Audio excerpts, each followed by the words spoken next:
In the grand halls of Valdoria Palace, where whispered secrets travel faster than royal decrees, young Princess Isabella's midnight screams echo through corridors lined with centuries of tradition.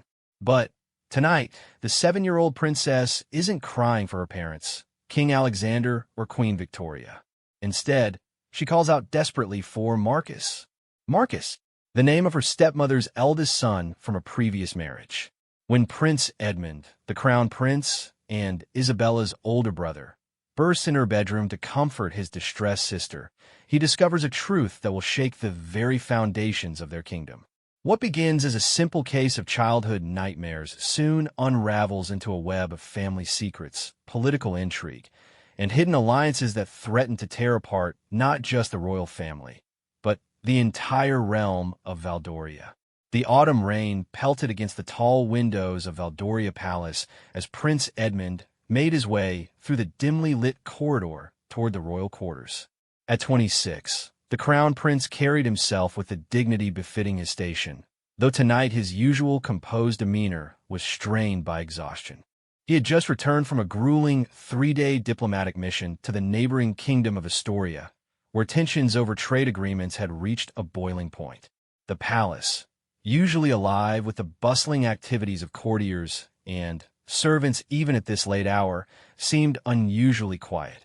Edmund's footsteps echoed against the marble floors as he passed portraits of his ancestors, their painted eyes seeming to watch his every move. The weight of their legacy pressed upon his shoulders like an invisible crown, heavier than any physical burden he had ever carried.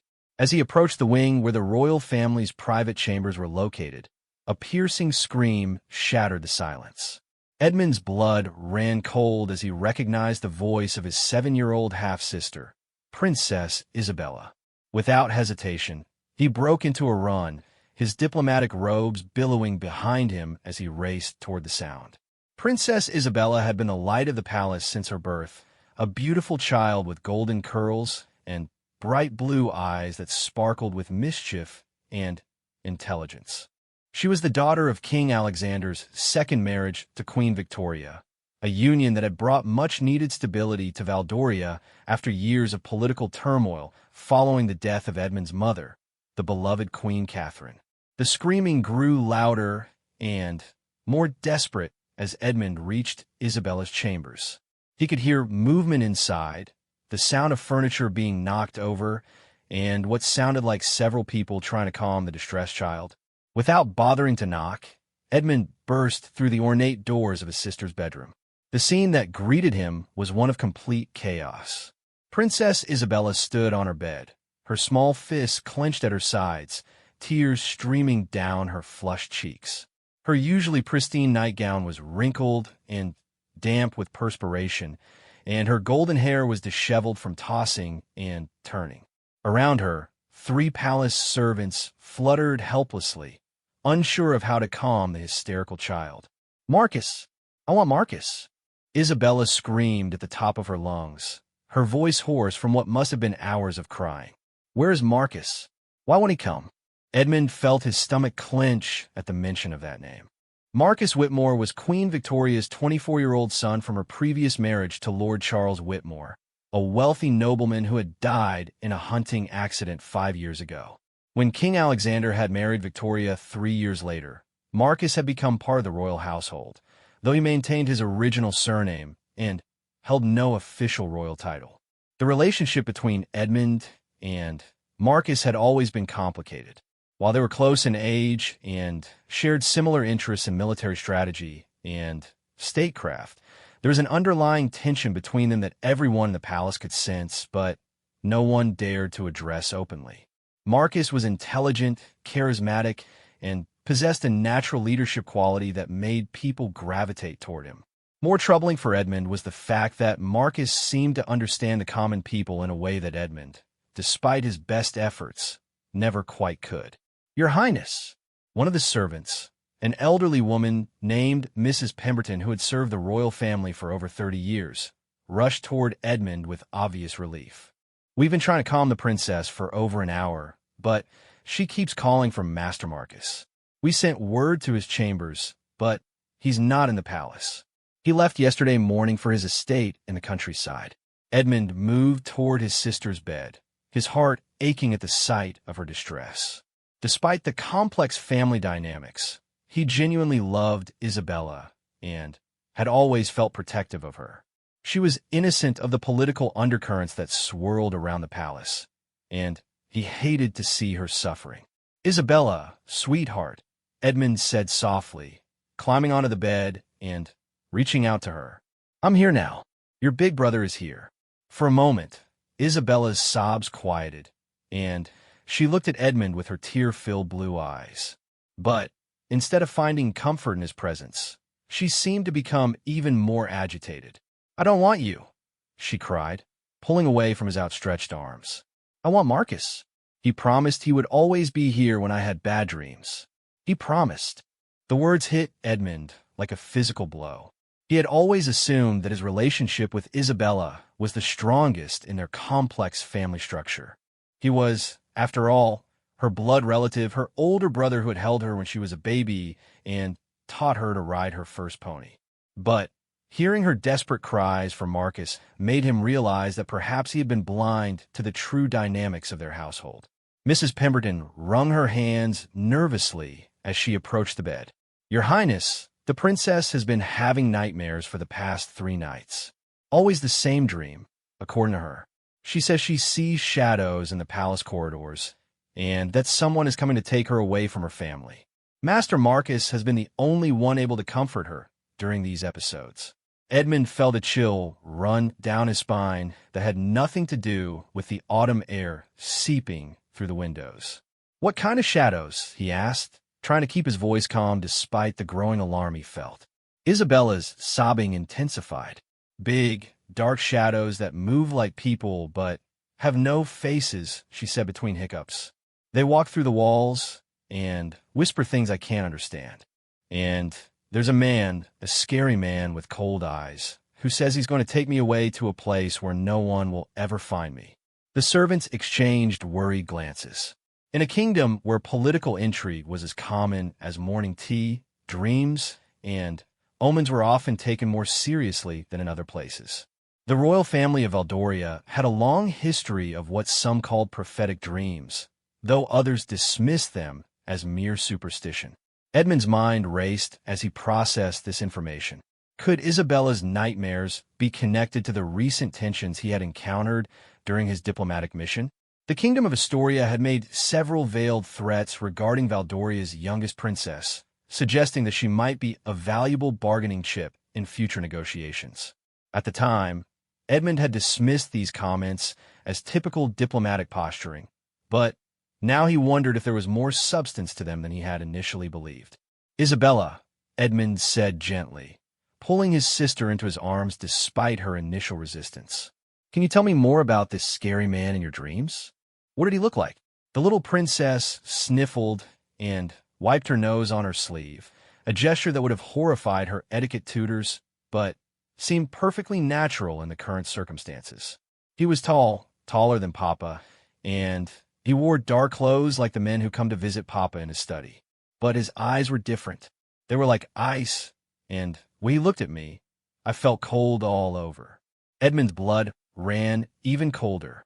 The description was vague enough that it could apply to dozens of men who regularly visited the palace on official business. But something about Isabella's certainty made him believe that this was more than just a child's imagination running wild. "Did he say anything else?" Edmund pressed gently. "Anything about where he wanted to take you?" Isabella nodded, her small body trembling against his chest. "He said I would be going on a long journey to a place where the sun never shines and where little girls learn to be very, very quiet. He said my papa would give me to him willingly because it would be better for everyone." The implications of Isabella's words hit Edmund like a thunderbolt. This wasn't just a nightmare. It sounded remarkably like the kind of coded language used in political negotiations involving hostages or political prisoners. Someone had been planning to use Isabella as a bargaining chip, and somehow this information had filtered into her subconscious mind. Edmund's thoughts immediately turned to Marcus. Why was Isabella so desperate for his stepbrother's comfort? What role did Marcus play in all of this? And most importantly, where exactly was Marcus? And why had he left the palace so suddenly? As these questions swirled in his mind, Edmund heard footsteps in the corridor outside. The sound was familiar, the measured gait of someone who belonged in the palace, but was trying to move quietly. A moment later, Queen Victoria appeared in the doorway, her elegant nightgown covered by a silk robe, her dark hair falling in waves around her shoulders. "I heard the screaming," she said, her voice tight with concern. "Is Isabella all right?" Edmund studied his stepmother's face carefully. Queen Victoria was a beautiful woman in her early 30s, with intelligent dark eyes and a graceful demeanor that had made her popular with both the court and the common people. But tonight, there was something different about her expression, a tension that seemed to go beyond normal maternal concern. "She's been having nightmares," Edmund replied, still holding Isabella protectively. "She keeps calling for Marcus." At the mention of her son's name, Queen Victoria's composure seemed to crack slightly. "Marcus had to attend to urgent business at the Whitmore estate," she said quickly. "There were problems with the harvest that required his immediate attention." Edmund found this explanation curious. The Whitmore estate was certainly important to Marcus financially, but it seemed odd that he would leave the palace during such a tense political period without discussing his departure with anyone. As Crown Prince, Edmund was usually informed of any significant movements by important members of the royal household. "When did he leave?"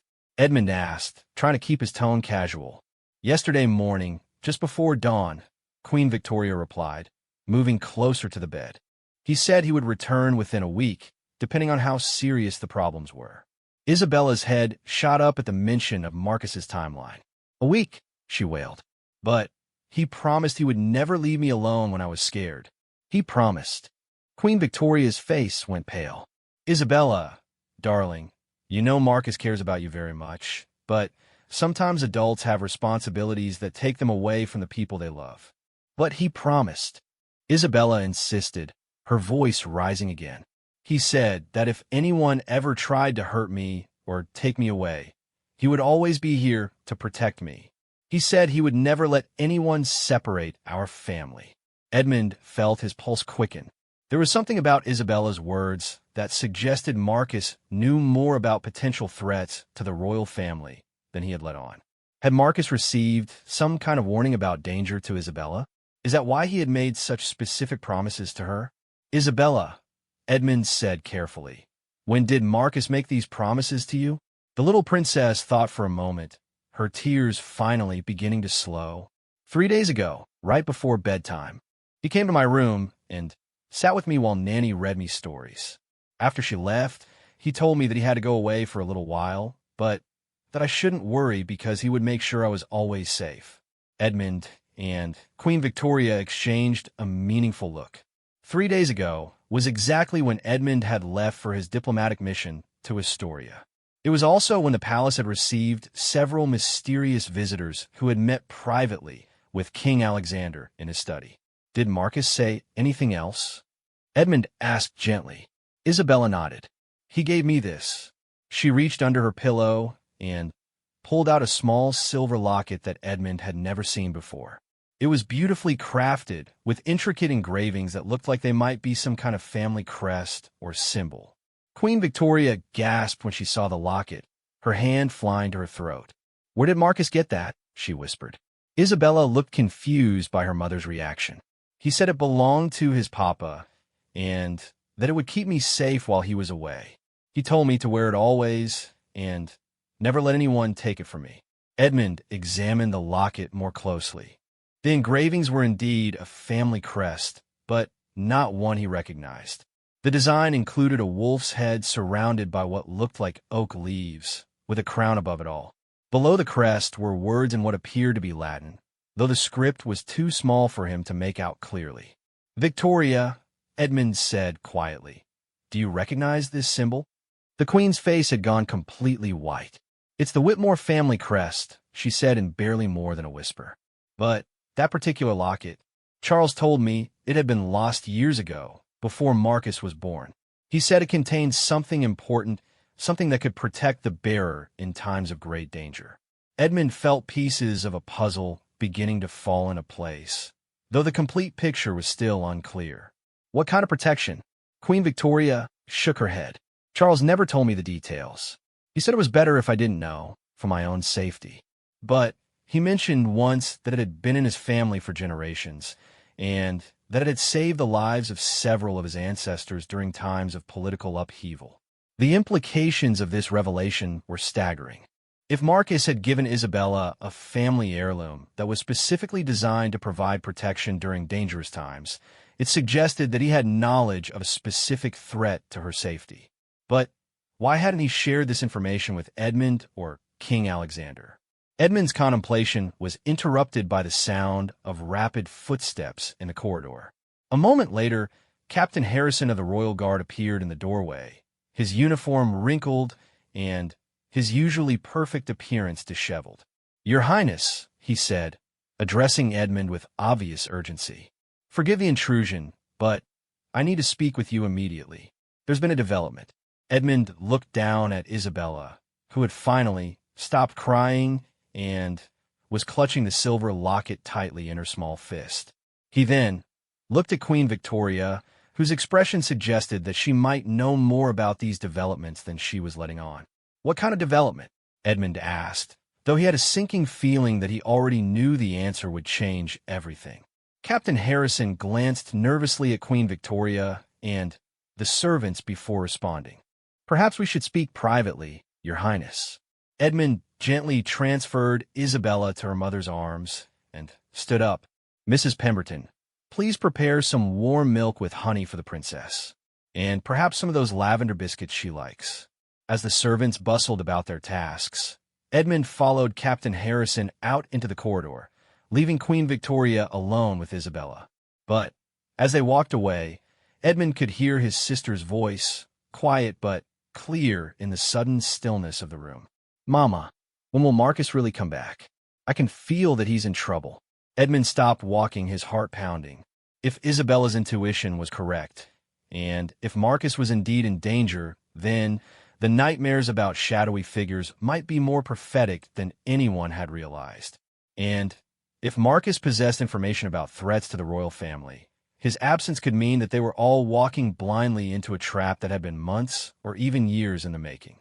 As Captain Harrison led him toward the king's private study, Edmund couldn't shake the feeling that this night would mark the beginning of the most dangerous period in Valdoria's recent history. And somewhere in the darkness beyond the palace walls, forces were already moving that would test every member of the royal family in ways they had never imagined possible. The king's private study was bathed in the warm glow of candlelight when Edmund and Captain Harrison arrived. King Alexander sat behind his massive oak desk, his usually immaculate appearance showing signs of strain. His graying hair was disheveled, his royal robes replaced by a simple shirt and trousers, and deep lines of worry etched his weathered face. Scattered across the desk were dozens of documents, maps, and what appeared to be several urgent correspondence sealed with various royal crests. "Edmund," the king said, rising from his chair as his son entered. "Thank God you've returned. We have a serious situation developing." Captain Harrison closed the door behind them and took his position near the window, his hand resting instinctively on his sword hilt. The gesture did not go unnoticed by Edmund, who realized that whatever threat they were facing was immediate and significant. "Father, before we discuss anything else, I need to tell you about Isabella's nightmares," Edmund began, but King Alexander held up his hand to stop him. "I know about the nightmares," the king said gravely. "In fact, they may be more connected to our current crisis than you realize. But first, you need to understand what we've discovered." King Alexander gestured for Edmund to sit in one of the leather chairs facing the desk. As the crown prince settled himself, his father picked up a document bearing the royal seal of Astoria. "This arrived by special courier 2 hours ago," King Alexander said, handing the document to Edmund. "It's a formal declaration from King Roland of Astoria, announcing his intention to claim Isabella as his ward under an ancient treaty provision." Edmund's blood ran cold as he read the ornate script. The document was indeed official, complete with King Roland's personal seal and the signatures of his entire royal council. According to the text, King Roland was invoking a clause from a treaty signed over 2 centuries ago, which allowed either kingdom to claim custody of royal children under the age of 10 in cases where their safety was deemed to be at risk. "This is preposterous," Edmund said, looking up from the document. "Isabella is perfectly safe here. What possible justification could Roland have for making such a claim?" King Alexander's expression grew even more grim. "That's where our situation becomes truly complicated. Roland claims to have evidence that there is a plot within our own court to harm Isabella, and that we are either unable or unwilling to protect her adequately." "Evidence," Edmund repeated. "What kind of evidence?" Captain Harrison stepped forward. "Your Highness, we've discovered that several members of our household staff have been in secret communication with Asturian agents for the past several months. They've been providing detailed information about Princess Isabella's daily routines, her relationships with various family members, and even transcripts of private conversations." Edmund felt the world spinning around him. "Who? Which staff members?" "That's still being investigated," King Alexander replied. "But the betrayal goes deeper than simple espionage. Someone with intimate knowledge of our family dynamics has been feeding King Roland information that he's now using to build his case for taking custody of Isabella." Edmund's mind raced back to Isabella's desperate cries for Marcus. "Father, Isabella has been having nightmares about a man who wants to take her away. She described him in detail, and her description matches what I know about King Roland's appearance." King Alexander and Captain Harrison exchanged a meaningful look. "That's not the most troubling part," the king said slowly. "Roland claims that his information comes from a source within the royal family itself." The implications of this statement hit Edmund like a physical blow. "You mean someone in our own family is involved in this plot?" "We don't know for certain," King Alexander replied. "But the level of detail in Roland's intelligence reports suggests that his source has access to the most private aspects of our family life. Someone who would know about Isabella's fears, her relationships, even her sleeping patterns." Edmund's thoughts immediately turned to Marcus again. "Father, where exactly is Marcus?" Victoria said he went to the Whitmore estate, but his timing seemed suspicious. King Alexander's jaw tightened. "That's another piece of this puzzle that concerns me. Marcus left the palace without following proper protocols. He didn't inform the captain of the guard about his departure. He didn't file a travel plan with the royal secretary. And he took an unusual route to his estate that would make him difficult to track." "You think Marcus is involved?" Edmund asked, though the possibility made his stomach churn. "I don't want to believe it," King Alexander said. "But we can't ignore the facts. Marcus has had unprecedented access to Isabella. He's been the primary person comforting her during her nightmares, which means he would know better than anyone about her fears and vulnerabilities. And his sudden departure, just as this crisis is developing, raises serious questions." Captain Harrison cleared his throat. "Your Highness, there's something else you should know. When we searched Marcus's chambers after discovering his departure, we found evidence that he had been maintaining secret correspondence with someone outside the palace.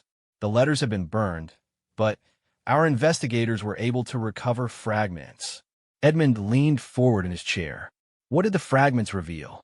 "References to protecting the innocent and ensuring the right outcome," Captain Harrison replied. "There were also mentions of a meeting that was supposed to take place 3 days ago, around the same time you left for Astoria. The same day Marcus made his promises to Isabella about keeping her safe," Edmund murmured, pieces of the puzzle beginning to form a disturbing pattern. King Alexander nodded grimly. "It's possible that Marcus received advance warning about Roland's intentions and decided to take matters into his own hands. But we don't know whether his actions are meant to help us or to serve Roland's interests." Edmund stood up and began pacing the room, his mind working frantically to process all of this information. "But why would Marcus betray us? He's been part of our family for years. He has no obvious motive for wanting to harm Isabella or destabilize the kingdom. Money, power, ideology," Captain Harrison suggested. "Or perhaps he's being blackmailed or coerced in some way." There are dozens of possible motivations.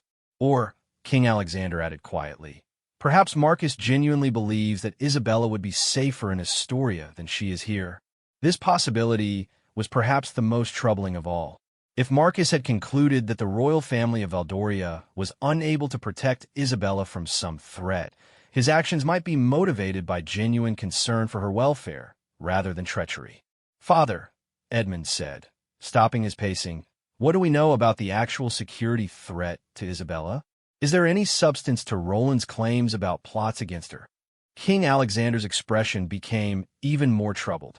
"That's what makes this situation so complex. We have discovered evidence of a conspiracy, but we're not certain who is behind it or what their ultimate goals are." He picked up another document from his desk, this one bearing no official seals or signatures. This was found hidden in the chambers of one of our kitchen staff members who was arrested yesterday for passing information to Astrian agents. It appears to be a partial map of the palace, with Isabella's quarters specifically marked and several escape routes highlighted. Edmund examined the map carefully. The detail was extraordinary, showing not just the layout of the palace, but also the locations of guard posts, servant passages, and even the timing of routine patrols. Whoever had created this map had intimate knowledge of palace security procedures. This level of detail could only come from someone with authorized access to our security protocols, Edmund observed. "Exactly," Captain Harrison confirmed. "Which means we're dealing with a conspiracy that involves multiple people in positions of trust." Edmund felt a chill run down his spine. "How many people are we talking about?" "At least 6 that we've identified so far," King Alexander replied. "But there could be more." The conspiracy appears to have been in development for months, possibly longer. "And their goal is to kidnap Isabella?" "We're not certain," the king admitted. "The evidence suggests multiple possible scenarios. They could be planning to kidnap her and deliver her to Roland, making his custody claim seem like a rescue operation. Or they could be planning something more sinister, with Roland's claim serving as a distraction from their true intentions." Edmund sank back into his chair, overwhelmed by the scope of the threat they were facing. "What about Isabella's locket? The one Marcus gave her?" King Alexander looked puzzled. "What locket?" Edmund quickly explained about the silver locket with the Whitmore family crest that Marcus had given to Isabella before his departure. He described Victoria's reaction to seeing it and her comments about its supposed protective properties. "I need to see this locket," King Alexander said immediately. If Marcus gave Isabella something that he believed would protect her, it might provide clues about what he knows or what he's planning. Captain Harrison was already moving toward the door. "I'll have someone retrieve it from the princess's chambers." "Wait," Edmund said, holding up his hand. "If Isabella is as frightened as she appeared to be, taking the locket away from her might make her even more distressed. Perhaps Victoria could bring it here, along with any information she might have about its significance." King Alexander nodded. "Good thinking. Captain, please ask Queen Victoria to join us, and request that she bring the locket with her. But be discreet about it. We don't know how far this conspiracy extends, and we can't afford to alert potential conspirators to our investigation." As Captain Harrison left to carry out these instructions, Edmund turned back to his father. "What's our timeline? How long do we have before Roland makes his move?" According to his declaration, he intends to send a formal delegation to claim custody of Isabella within 7 days, King Alexander replied. "But I suspect his agents are already in motion. The kidnapping plot may be designed to occur before his delegation arrives, making it appear as though he failed to protect her despite his warnings." "A self-fulfilling prophecy," Edmund murmured. "Roland creates the threat, then uses our inability to prevent it as justification for his actions." "Precisely. It's a clever strategy, and one that would give him significant political advantages in future negotiations with Valdoria." Edmund stood up again and walked to the window, looking out over the palace grounds. In the distance, he could see the lights of the capital city, where thousands of Valdoria's citizens slept peacefully, unaware of the crisis developing within the palace walls. "Father, what if we're wrong about Marcus?" Edmund said after a moment. What if he's not involved in the conspiracy, but has gone into hiding because he knows about it and is trying to protect himself or gather intelligence? King Alexander considered this possibility. It's certainly possible, but if that's the case, why didn't he come to us with his information? Why the secrecy and the sudden departure? Maybe he doesn't know who in the palace he can trust, Edmund suggested. If the conspiracy involves people in positions of authority, Marcus might have concluded that the only safe course of action was to operate independently. This theory was interrupted by a soft knock on the study door. Captain Harrison entered, followed by Queen Victoria, who was still wearing her nightgown and robe. In her hand, she carried the small silver locket that had provided Isabella with comfort during her nightmares. "Alexander," Victoria said as she approached the desk. "What's happening?" The captain said there was an emergency, and Isabella is asking questions I don't know how to answer. King Alexander gestured for his wife to sit down. "Victoria, we need to know everything you can tell us about this locket and about Marcus's recent behavior." Victoria placed the locket on the desk, where it caught the candlelight and seemed to glow with an inner fire. "I told Edmund earlier that Charles said it had been lost years ago, but now that I think about it, I'm not sure that was entirely true." "What do you mean?" Edmund asked. Victoria took a deep breath before continuing. "About a month ago, Marcus asked me some strange questions about the locket. He wanted to know if Charles had ever told me what it contained or why it was considered so important to the Whitmore family. At the time, I thought it was just curiosity about his father's heritage." "Did you tell him anything?" King Alexander asked. "I told him what Charles had told me, which wasn't much," Victoria replied. "But Marcus seemed to know more about it than I did. He mentioned something about family obligations and ancient promises." Edmund leaned forward. "Ancient promises?" Victoria nodded. "Marcus said that the Whitmore family had sworn oaths generations ago to protect certain royal bloodlines, and that the locket was a symbol of those oaths. He asked if I thought Isabella's royal heritage would qualify her for such protection." The implications of this revelation sent shockwaves through the room. If the Whitmore family had historical obligations to protect royal children, Marcus's recent actions might be motivated by duty rather than treachery. "Victoria," King Alexander said carefully, "do you think Marcus believes that Isabella is in danger?" "I'm certain of it," Victoria replied without hesitation. "For the past several weeks, Marcus has been increasingly protective of Isabella. He's been checking on her more frequently, asking detailed questions about her daily routines, and even suggesting changes to her schedule that would make her less predictable to potential threats." Captain Harrison stepped forward. "Your Majesty, if Marcus was aware of the conspiracy and was trying to protect Princess Isabella, his sudden departure might have been intended to draw attention away from her or to gather allies who could help defend her." Edmund felt a spark of hope. The Whitmore estate is in the northern province, near the border with the Kingdom of Theron. If Marcus was planning some kind of protective action, he might be seeking support from Theron's military forces. "Theron has always been our most reliable ally," King Alexander mused. "If Marcus could convince them that Isabella was in danger, they might be willing to provide assistance." Victoria suddenly sat up straighter. "Alexander, there's something else. 3 days ago, Marcus received a visitor in his chambers. I saw a man leaving the palace early in the morning, someone I didn't recognize. Marcus seemed very agitated afterward. Can you describe this man?" Captain Harrison asked immediately. "Tall, well-dressed, with distinctive silver hair," Victoria replied.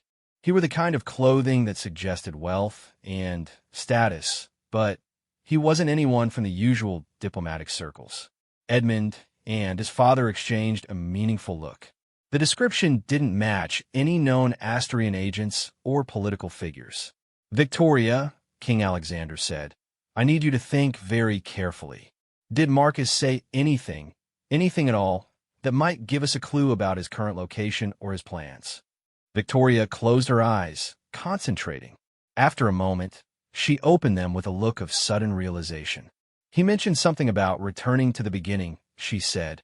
"He said that sometimes, when everything becomes too complicated, The only solution is to go back to where it all started. Edmund felt his pulse quicken. The beginning of what? I don't know, Victoria admitted. But Charles used to talk about a place that was special to the Whitmore family, somewhere they went during times of crisis. He called it their sanctuary, but he never told me where it was. King Alexander stood up abruptly. Captain Harrison, I want you to send our best trackers to follow Marcus's route. If he's gone to some kind of family sanctuary, we need to find him before Roland's agents do. Yes, Your Majesty, Captain Harrison replied, already moving toward the door. And, Captain, the king called after him, double the guard around Isabella's chambers. If there are conspirators still in the palace, they might accelerate their timeline now that we're actively investigating. As Captain Harrison left to carry out these orders, Edmund picked up the silver locket and examined it more closely. In the candlelight, he could now make out the Latin inscription beneath the family crest, Fidelis usque ad mortem, faithful unto death. Father, Edmund said quietly, I think we've been looking at this situation all wrong. What if Marcus isn't working against us? What if he's following some kind of family code that we don't understand, and his actions are actually designed to protect Isabella in ways that we can't see? King Alexander considered this possibility. You mean he might be operating according to a plan that we're not aware of? Exactly. And if that's the case, our efforts to track him down and bring him back might actually be interfering with his ability to protect Isabella. Victoria spoke up from her chair. There's one more thing I should mention. Yesterday, before Marcus left, he told me to watch over Isabella carefully and to trust no one except family. He said that if anything happened to him, I should remember that the wolf protects its own. Edmund looked down at the locket in his hand. With a Whitmore family crest showed a wolf's head surrounded by oak leaves. The pieces of the puzzle were finally beginning to form a clearer picture, but he realized that they were still missing crucial information that could make the difference between saving Isabella and losing her forever. As the first light of dawn began to filter through the windows of the king's study, Edmund knew that the next few days would determine not just Isabella's fate, but the future of the entire kingdom of Valdoria.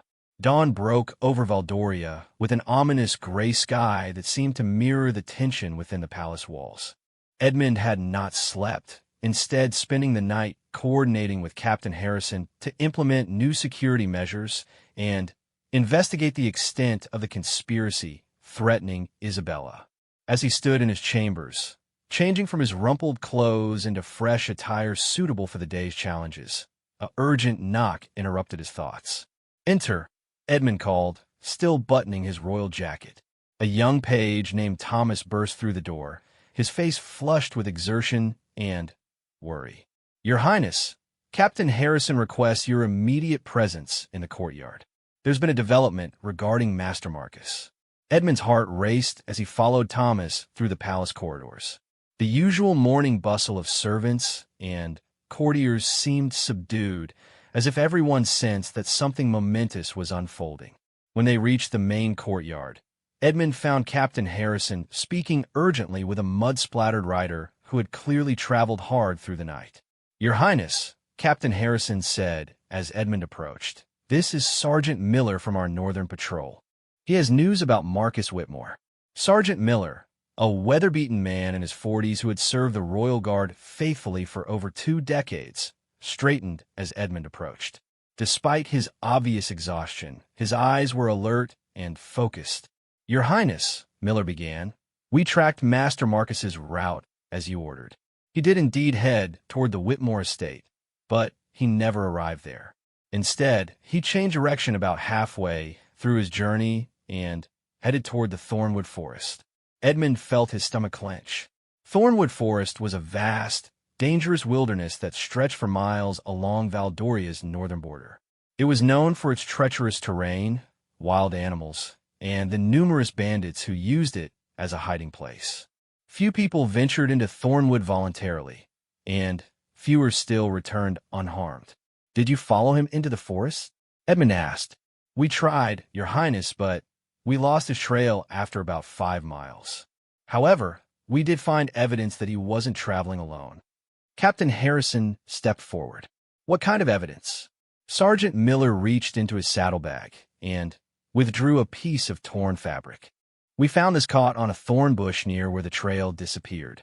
It's high-quality silk, the kind worn by nobility, but it doesn't match anything in Master Marcus's known wardrobe. Edmund examined the fabric carefully. It was indeed expensive silk, dyed a deep burgundy color, and embroidered with gold thread in a pattern he didn't recognize. More troubling was the fact that there were what appeared to be small bloodstains on one edge of the fabric. "There's more, Your Highness," Sergeant Miller continued. "We found signs of a struggle about 2 miles deeper into the forest. The ground was torn up, there were broken branches, and we discovered this." He handed Edmund a silver button that clearly came from Marcus's traveling cloak. The button was scratched and dented, as if it had been torn away during a violent encounter. Edmund's mind raced through the implications.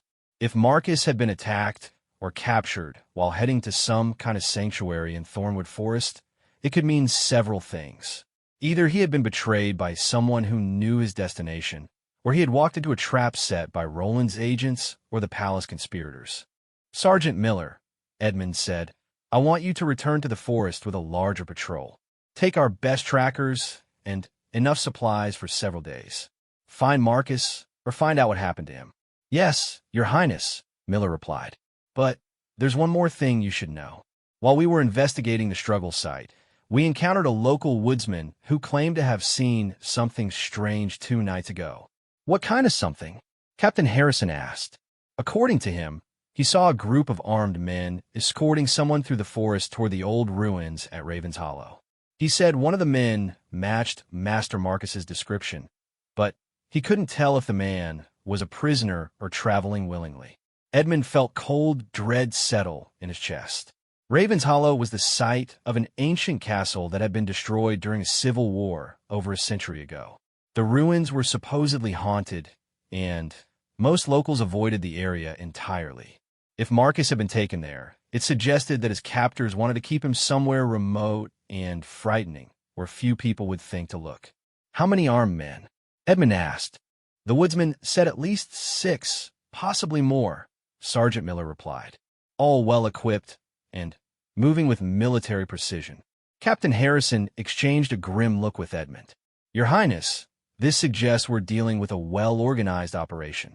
The timing of Marcus's capture, combined with the palace conspiracy and Roland's custody claim, indicates a coordinated effort to destabilize our ability to protect Princess Isabella." Edmund nodded, his mind already formulating a response plan. "Captain, I want you to organize 2 separate operations. Send Sergeant Miller with the tracking patrol to investigate Raven's Hollow and attempt to locate Marcus. Meanwhile, prepare a second team to conduct a thorough security sweep of the entire palace. If there are conspirators still among our staff, we need to identify them before they can act." "What about Princess Isabella's protection?" Captain Harrison asked. "Double her guard and move her to the secured chambers in the East Wing," Edmund replied. "I want her under constant supervision by guards whose loyalty is beyond question." As Captain Harrison and Sergeant Miller departed to organize these operations, Edmund hurried back toward the royal quarters. He needed to inform his father of these developments and discuss their options for dealing with multiple simultaneous threats. However, as he approached the East Wing, Edmund was surprised to find unusual activity around Isabella's chambers. Several servants were carrying luggage and personal items, as if someone was preparing for a journey. More concerning was the presence of 2 men in expensive traveling clothes who were clearly not palace staff. Edmund quickened his pace and intercepted Mrs. Pemberton, who was directing the packing activities. "Mrs. Pemberton, what's happening here?" The elderly servant looked flustered and uncertain. "Your Highness, Queen Victoria instructed us to pack Princess Isabella's belongings. She said the princess would be traveling to a safer location." "What safer location?" Edmund demanded. "I gave no such orders, and King Alexander certainly didn't approve any travel plans for Isabella." Mrs. Pemberton wrung her hands nervously. "I don't know the details, Your Highness. Queen Victoria said it was urgent, and that she would explain everything to you later. Edmund felt alarm bells ringing in his mind. After the night's revelations about conspiracy and betrayal, any sudden changes to Isabella's routine were highly suspect. He pushed past the servants and strode toward Isabella's chambers, determined to get answers. Inside, he found Queen Victoria supervising the packing while Isabella sat on her bed, still clutching the silver locket and looking confused and frightened. The two strange men stood near the window, and Edmund noticed that both wore weapons beneath their traveling cloaks. "Victoria," Edmund said firmly, "what's the meaning of this?" Queen Victoria looked up from the trunk she was packing, and Edmund was surprised to see tears in her eyes. "Edmund, thank goodness you're here. We've received word that the conspiracy is more advanced than we thought. Isabella needs to be moved to safety immediately." "What word? From whom?" Edmund demanded. Victoria gestured toward the two strange men. "These gentlemen are associates of Marcus. They managed to get a message from him explaining that he's discovered the full extent of the plot against Isabella. He says she needs to be moved to the Whitmore Sanctuary before the conspirators can act." Edmund studied the two men more carefully. They were well-dressed and carried themselves with the bearing of professional soldiers, but something about their demeanor made him uneasy. Neither met his eyes directly, and both seemed tense, as if they were prepared for violence at a moment's notice. "I'll need to see this message," Edmund said. One of the men stepped forward and handed Edmund a folded piece of parchment. The message was indeed written in Marcus's handwriting, and it was sealed with what appeared to be the Whitmore family seal. However, as Edmund read the contents, his suspicions grew stronger. The message was brief and urgent, stating that Marcus had discovered evidence of an immediate threat to Isabella and that she needed to be brought to the family sanctuary for protection. It provided specific instructions for the journey and warned that delay could be fatal. However, there were several elements that bothered Edmund about the message. First, Marcus had never referred to Isabella as the princess in private correspondence. He always used her name. Second, the writing, while similar to Marcus's hand, seemed slightly different in several key respects. Most troubling was the fact that the message made no mention of Marcus's capture or the struggle that Sergeant Miller had discovered in Thornwood Forest. "Victoria," Edmund said carefully, "when did you receive this message?" "About an hour ago," she replied. "These gentlemen arrived at dawn and said they had urgent business from Marcus." Edmund looked at Isabella, who was watching the adults with wide, frightened eyes. "Isabella, sweetheart, did these men speak to you about going on a journey?" The little princess nodded. "They said Marcus sent them to take me to a safe place where no one could find me. But I don't want to go without you and Papa." Edmund felt his protective instincts surge. "Victoria, I think we should discuss this with King Alexander before making any decisions about moving Isabella." One of the strange men spoke for the first time, his voice carrying a slight accent that Edmund couldn't immediately place. "Your Highness, with respect, time is of critical importance. Master Marcus was very specific that any delay could result in the princess falling into the hands of those who wish her harm." "And you are?" Edmund asked, moving slightly to place himself between the men and Isabella. "I am Captain Thorne, and this is Lieutenant Hayes," the man replied. "We serve the Whitmore family's security interests." Edmund had never heard Marcus mention either of these men, which was surprising given that Marcus had often discussed various aspects of managing his family's estate and business interests. "Captain Thorne," Edmund said, "I'm sure you'll understand that the safety of Princess Isabella is my primary concern. Before we can approve her departure from the palace, I need to verify your credentials and confirm the authenticity of this message through independent sources." Captain Thorne's expression hardened slightly. "Your Highness, I'm afraid there isn't time for lengthy verification procedures. Master Marcus warned us that the palace has been compromised by enemy agents, and that Princess Isabella's safety depends on removing her from this environment as quickly as possible." Edmund's suspicions crystallized into certainty. These men were not who they claimed to be, and The message was almost certainly a forgery. The timing of their arrival, combined with the news of Marcus's capture, suggested that this was part of the conspiracy to remove Isabella from the palace. However, Edmund also realized that he was in a dangerous situation. The two men were armed and clearly prepared for conflict. Queen Victoria believed they were legitimate, and Isabella was frightened and confused. Any sudden moves could result in violence that might harm his sister. "Captain Thorne," Edmund said, trying to keep his voice calm and reasonable, "I'm sure you understand that as Crown Prince, I have ultimate responsibility for Princess Isabella's security. I propose that we escort her to my father's study, where we can discuss the situation with King Alexander and ensure that all necessary precautions are taken." Captain Thorne exchanged a quick look with Lieutenant Hayes. "I'm afraid that won't be possible, Your Highness. Our instructions from Master Marcus were very specific. Princess Isabella needs to depart immediately, and any delays or changes to the plan could compromise her safety." Edmund noticed that both men had subtly shifted their positions, moving closer to Isabella's bed and farther from the door. It was a tactical positioning that would allow them to control the room and prevent anyone from leaving or entering easily. "Isabella," Edmund said gently, "would you come hear me, please?" The little princess started to climb down from her bed, but Captain Thorne held up his hand to stop her. "Princess, please remain where you are. We'll be leaving very soon." Edmund felt his anger rising. "Captain Thorne, Princess Isabella will go nowhere without my explicit permission, regardless of what instructions you believe you have received." The tension in the room became palpable.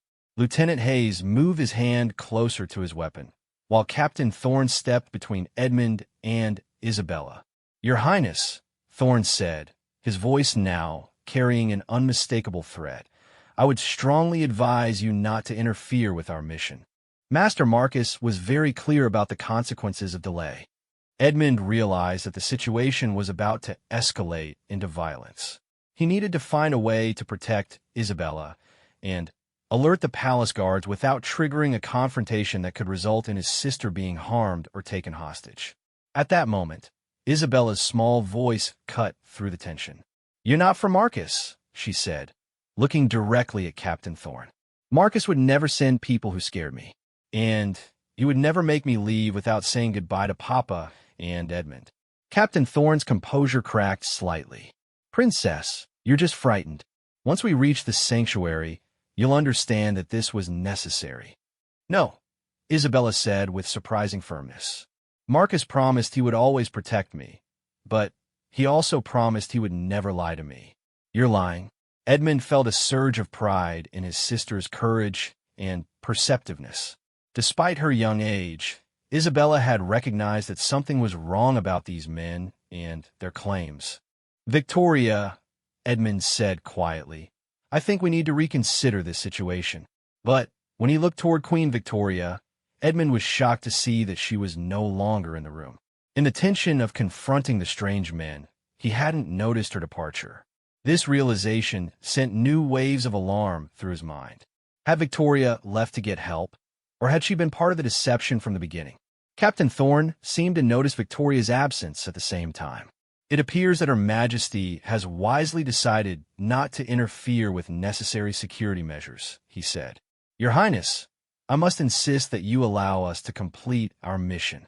Edmund looked at Isabella, who was clutching her silver locket and watching him with complete trust in her blue eyes. He knew that whatever happened in the next few minutes would determine not just her safety, but potentially the fate of the entire kingdom. Taking a deep breath, Edmund prepared to make the most important decision of his life.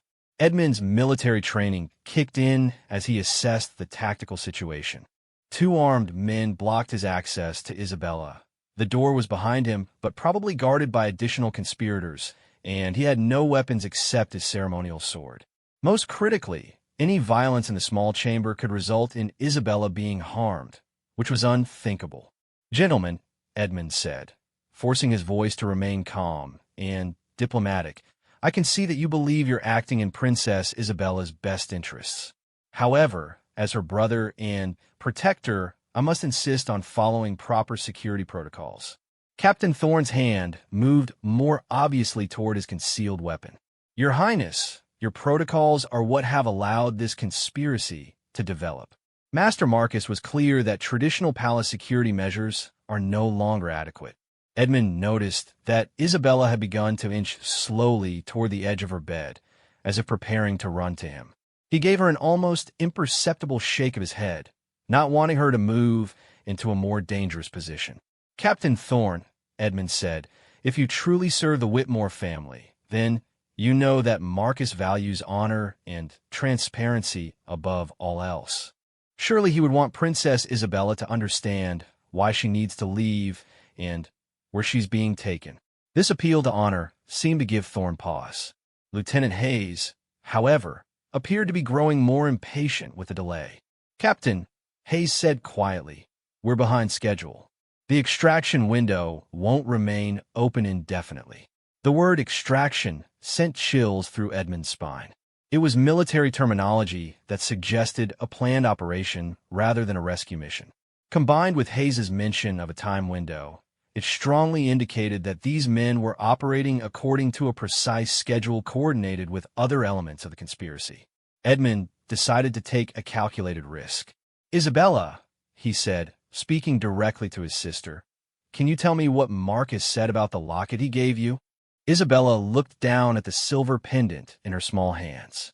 He said it would keep me safe and that I should never let anyone take it away from me. He said it belonged to his papa and that it had protected the Whitmore family for many years. Did he say anything else about it? Edmund pressed, hoping that Marcus might have provided Isabella with some kind of coded message or instruction. Isabella thought for a moment, then her eyes brightened. He said that if anyone ever tried to make me go somewhere I didn't want to go, I should hold the locket tight, and remember that true protectors never force people to do things against their will. Captain Thorne's face darkened. Princess, you don't understand the complexity of adult situations. Sometimes protection requires difficult decisions. But Marcus said the opposite, Isabella replied with the devastating logic of childhood. He said that people who try to scare you into doing things are never really protecting you. Edmund felt a surge of admiration for Marcus, wherever he was. Even in giving Isabella the locket, he had apparently provided her with wisdom that would help her recognize false protectors. Captain Thorne, Edmund said, I think Princess Isabella has made her feelings clear. She doesn't wish to leave the palace with you, and as her legal guardian in the absence of our father, I cannot allow it. Thorne's patience finally snapped. Your Highness, you're forcing us to use methods that we had hoped to avoid. He gestured to Lieutenant Hayes, who immediately moved to block the chamber door, while drawing a weapon that looked more like a military dagger than a ceremonial sword. At the same time, Thorne reached toward Isabella, clearly intending to take her by force. Edmund reacted instinctively, drawing his own sword and placing himself directly between Thorne and his sister. Stand down, Captain. You will not lay hands on the princess. Edmund, Isabella cried, scrambling to the far corner of her bed. The confrontation was interrupted by the sound of shouting in the corridor outside, followed by the clash of weapons and running footsteps. Edmund's heart leaped with hope that palace guards had discovered the situation and were coming to their aid. However, his hope turned to confusion when the chamber door burst open and Queen Victoria rushed in, followed by several armed men in royal guard uniforms that Edmund didn't immediately recognize. Edmund, thank goodness, Victoria said breathlessly. Captain Harrison discovered that these men are imposters. They're part of the conspiracy against Isabella. Captain Thorne spun around to face the new arrivals, his weapon now drawn openly. Your Majesty, please don't interfere. You don't understand what's at stake. One of the men in guard uniforms stepped forward. Captain Thorne, you and your associate are under arrest for attempted kidnapping and conspiracy against the crown. Edmund felt relief flooding through him until he noticed something that made his blood run cold. The guard who had spoken wore a uniform that was subtly different from standard royal guard attire. The insignia was wrong, the fabric was of different quality, and, most tellingly, The man's boots were muddy in a way that suggested recent travel rather than palace duty. "Victoria," Edmund said carefully, "where exactly did you go when you left Isabella's chambers?" Queen Victoria's expression became uncomfortable. "I went to find Captain Harrison and report what was happening. But Captain Harrison is coordinating operations in the northern courtyard," Edmund replied. "I saw him there less than an hour ago." Victoria's face went pale. I received word that he needed to speak with me urgently about Isabella's security." Edmund's mind raced as he realized that Victoria might have been manipulated just as much as everyone else. The conspiracy was more complex than any of them had understood, involving multiple layers of deception and false information. "Your Majesty," the false guard said to Victoria, "we need to move Princess Isabella to the secure location immediately. Our intelligence indicates that additional threats are developing." Edmund looked around the room at the various armed men, trying to determine who, if anyone, could be trusted. Captain Thorne and Lieutenant Hayes were clearly hostile. The men in false guard uniforms were equally suspicious. Even Victoria's behavior had become questionable. In that moment of confusion and danger, Isabella's clear young voice cut through the chaos. "Stop!" she shouted, standing up on her bed and holding the silver locket high above her head. "All of you stop pretending." Every person in the room turned to look at the 7-year-old princess, who, despite her small size and evident fear, radiated an authority that was unmistakably royal. "You're all lying," Isabella continued, her voice growing stronger. "None of you are here to protect me. Marcus would never send scary people to take me away from my family. Papa would never approve plans without talking to Edmund first.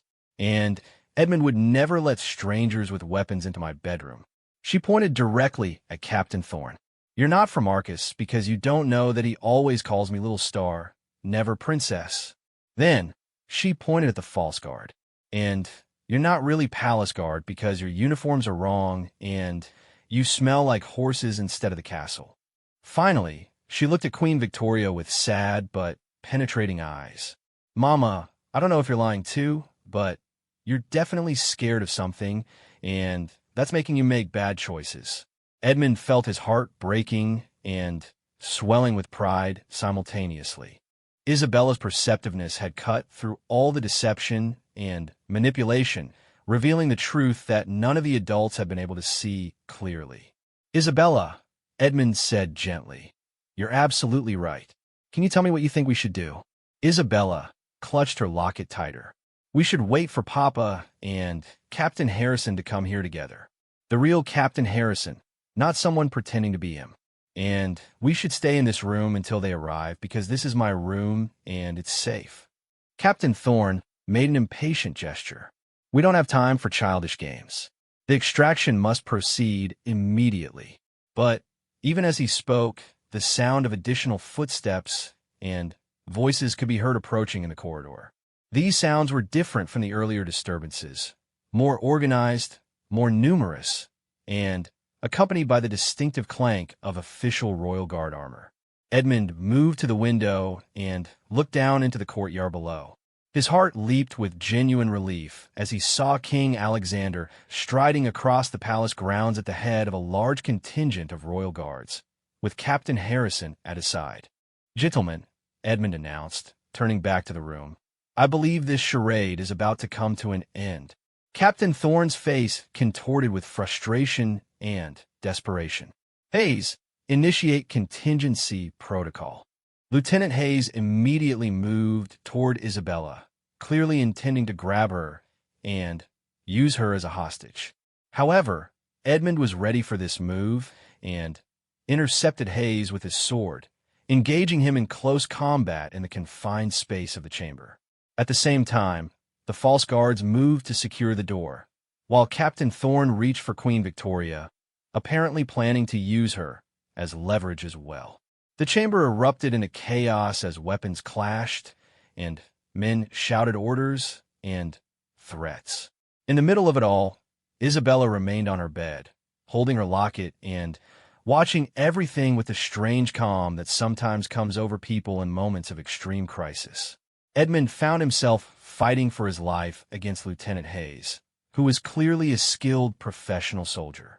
The confined space made sword work difficult, and Edmund had to be constantly aware of Isabella's position to avoid any moves that might put her in danger. Meanwhile, Queen Victoria struggled with Captain Thorne, crying out for help as he tried to drag her toward a tapestry that Edmund suddenly realized might conceal a secret passage. Just as Edmund began to worry that he might be overwhelmed by the superior numbers and training of his opponents, the chamber door burst open, and King Alexander charged in at the head of a squad of genuine royal guards. "Stand down," the king roared, his voice carrying absolute royal authority. "You are surrounded and outnumbered." The fighting stopped almost immediately as the conspirators realized that their situation had become hopeless. Captain Thorne released Queen Victoria and raised his hands, while Lieutenant Hayes backed away from Edmund with his weapon lowered. The false guards attempted to flee through the window, but found themselves confronted by additional royal guards who had positioned themselves in the courtyard below. Within minutes, all of the conspirators had been secured and were being led away in chains. King Alexander immediately went to Isabella, lifting her from the bed and holding her protectively while she finally allowed herself to cry from the fear and confusion of the past hour. "Papa," Isabella sobbed against his chest. "They weren't really for Marcus, were they?" "No, sweetheart," King Alexander replied, stroking her golden hair. "They were bad people who wanted to take you away from us. But you were very brave and very smart, and you helped to stop them." Edmund approached his father and sister, feeling emotionally drained but immensely relieved. "Father, what about Marcus? Do we know if he's safe?" King Alexander's expression grew grim. "Sergeant Miller's patrol found the real Marcus at Raven's Hollow about an hour ago. He had been captured and was being held prisoner, but he's alive and unharmed. It appears that the entire conspiracy was designed to remove him from the palace so that these imposters could more easily gain access to Isabella." Queen Victoria, who had been sitting quietly in a chair recovering from her ordeal, suddenly looked up. "Alexander, I'm so sorry. I truly believed they were legitimate. The message seemed so authentic, and I was so frightened for Isabella's safety." King Alexander went to his wife and embraced her gently. "Victoria, you're not to blame. The conspirators were counting on our love for Isabella and our trust in Marcus to make us act without sufficient verification. They nearly succeeded." Edmund picked up the silver locket that Isabella had dropped during the commotion. As he examined it more closely, he noticed something he had missed before. Hidden in the intricate engravings was what appeared to be a tiny compartment, almost invisible unless one knew exactly where to look. "Father," Edmund said, "I think this locket may contain more than just symbolic protection." King Alexander and Isabella gathered around as Edmund carefully manipulated the hidden mechanism. After a moment, the tiny compartment opened, revealing a small piece of parchment with writing so minute it was barely legible. Using a magnifying glass from Isabella's study materials, Edmund read the hidden message aloud. "Should danger threaten the innocent, remember that true sanctuary lies not in fleeing, but in standing firm with those who truly love you. Trust only what your heart knows to be pure. Charles Whitmore." Isabella looked up at her father with wide eyes. "Papa, does that mean Marcus's papa knew this might happen someday?" King Alexander nodded slowly. "I think Marcus's father understood that there would always be people who might try to harm our family for political gain. The locket wasn't just a symbol of protection. It was a reminder that the greatest safety comes from wisdom, courage, and the strength of family bonds." Edmund felt a deep sense of respect for the man he had never met, whose foresight had potentially saved Isabella's life. "Father, when will Marcus return to the palace?" "Captain Harrison is escorting him back now," King Alexander replied. "He should arrive before sunset." Isabella brightened considerably. "Will he be angry that I almost went with the bad people?" "No, sweetheart," Edmund said, kneeling down to her level. "Marcus will be proud that you were smart enough to recognize that they weren't who they claimed to be and brave enough to stand up to them. As the family began to process the events of the morning and plan for enhanced security measures, Edmund couldn't shake the feeling that they had narrowly avoided a catastrophe that could have changed the course of Valdorian history. The conspiracy had been more sophisticated and far-reaching than anyone had imagined, and it had taken Isabella's innocent wisdom to reveal the truth that had eluded all the adults involved. Looking at his sister, who was now safely in their father's arms but still clutching the silver locket that had given her strength, Edmund realized that sometimes the most profound protection comes not from weapons or walls, but from the clarity of an honest heart and the courage to trust one's deepest instincts about right and wrong. The great hall of Valdoria Palace had been transformed into an impromptu court of justice as evening shadows lengthened across the ancient stone floors. King Alexander sat upon the throne of judgment, his ceremonial robes and crown lending gravity to the proceedings, while Edmund stood at his right hand in his capacity as crown prince and heir.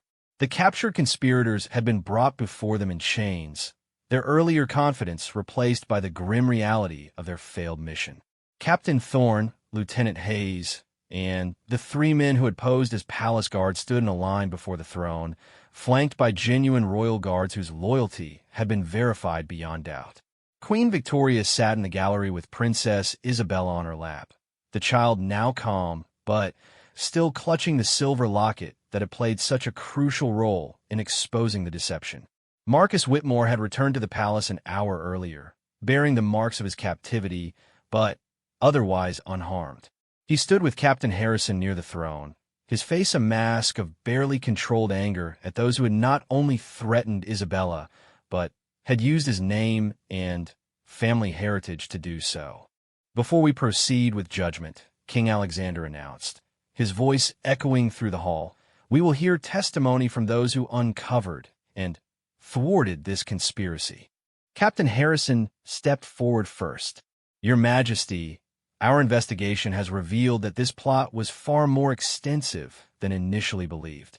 The conspiracy involved not only these 5 men, but at least 12 additional accomplices, including palace staff members, merchants in the capital city, and agents from a foreign power." "Which foreign power?"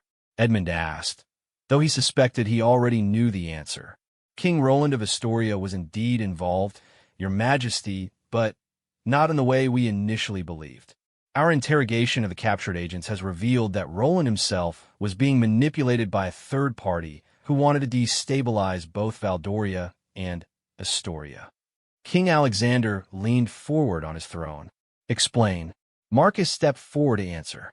"Your Majesty, while I was held captive at Raven's Hollow, my captors revealed details of their true plan.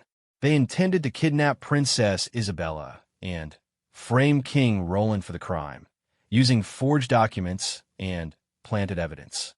This would have forced Valdoria to declare war on Astoria, weakening both kingdoms and creating an opportunity for the true enemy to expand their territory." "And who is this true enemy?" King Alexander demanded.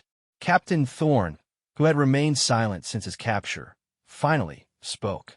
"Your Majesty, my loyalty was purchased by Lord Blackwood of the Northern Territories.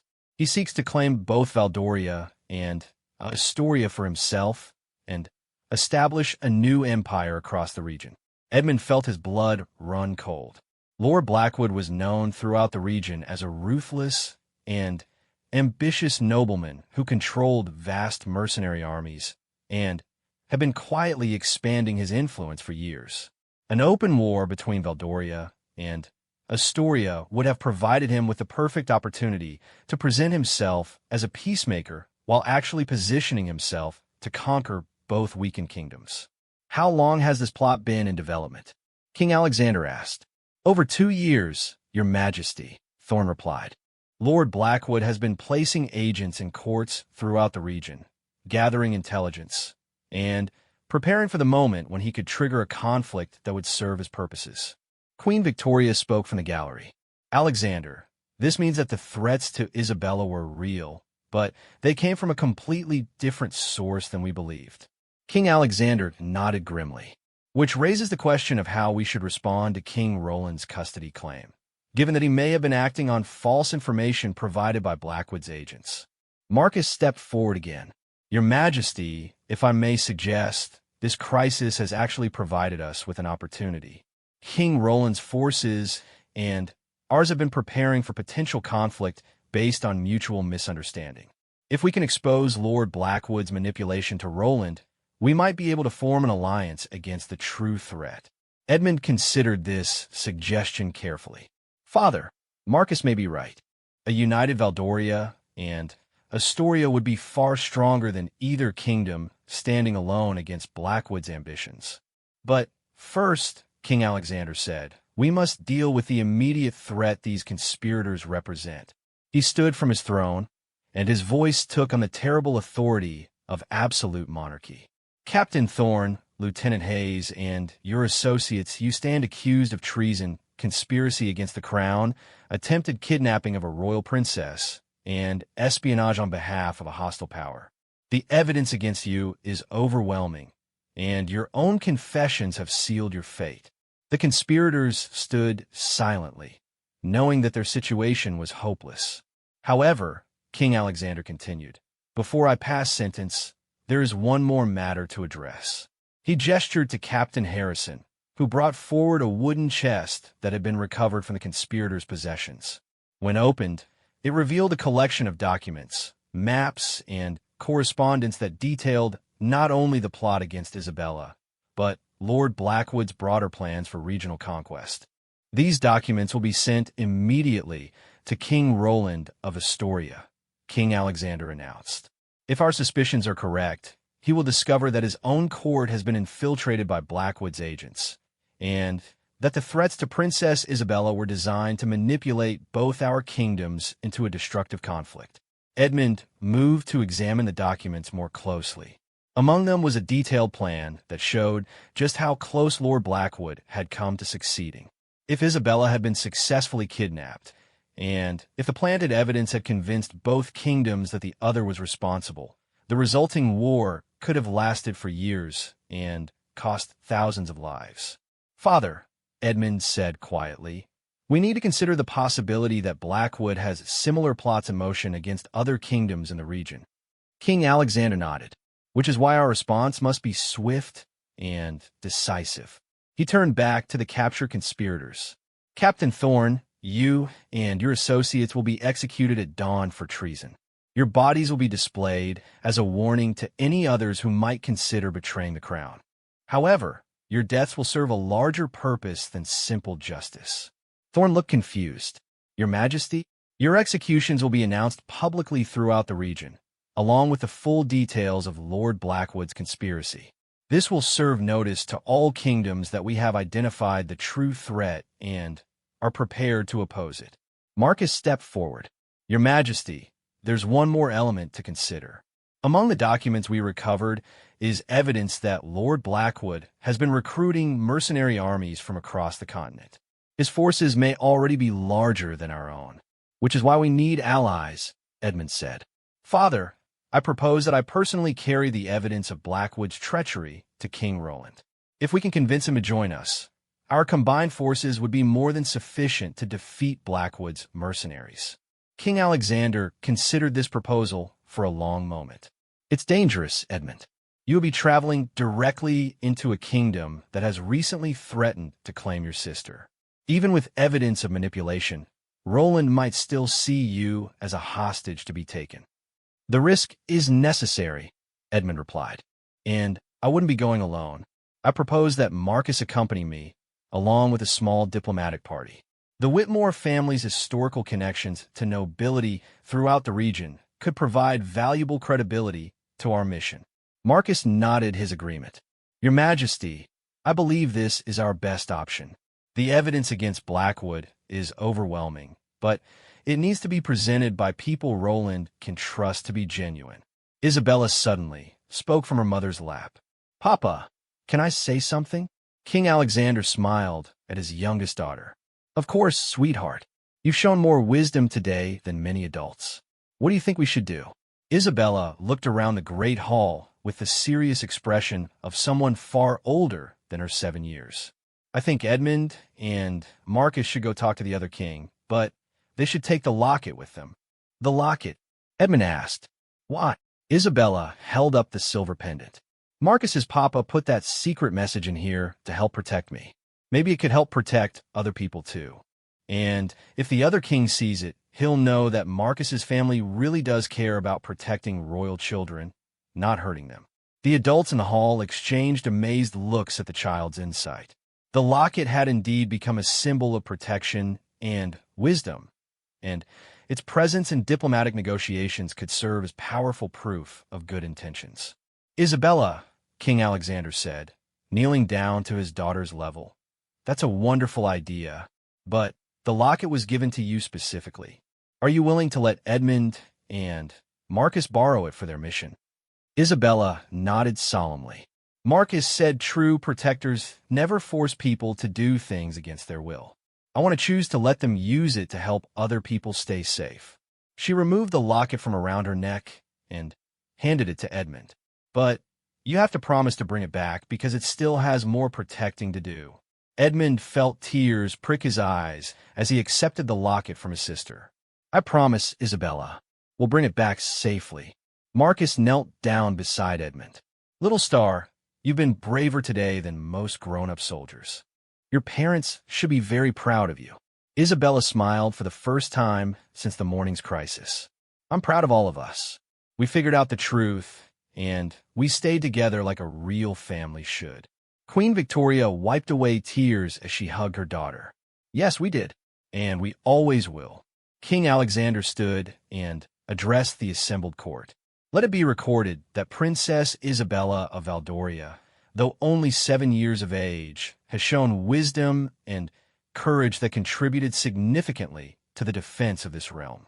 Her insights helped expose treachery, and her generosity will aid in building alliances that may prevent a regional war. He then turned to the business of immediate preparations. Captain Harrison, I want the executions carried out at dawn, with full documentation sent to every kingdom in the region along with complete details of Blackwood's conspiracy. Edmund and Marcus will depart for Astoria immediately following the executions, with my full diplomatic authority to negotiate an alliance against Lord Blackwood. What about Isabella's security while Edmund is away? Queen Victoria asked. I've arranged for additional guards from the Eastern Province, King Alexander replied. These are men whose families have served the crown for generations, and whose loyalty is beyond question. Isabella will be safer than she has ever been. As the court session concluded and the various participants began to disperse, Edmund found himself standing with Marcus in one of the palace corridors, both men contemplating the dangerous mission that lay ahead. Marcus, Edmund said, I owe you an apology. When you disappeared, I suspected that you might be involved in the conspiracy against Isabella. Marcus smiled grimly. Under the circumstances, your suspicions were entirely reasonable. I would have thought the same thing in your position. What made you realize the true scope of the threat? The visitor I received 3 days ago, Marcus replied.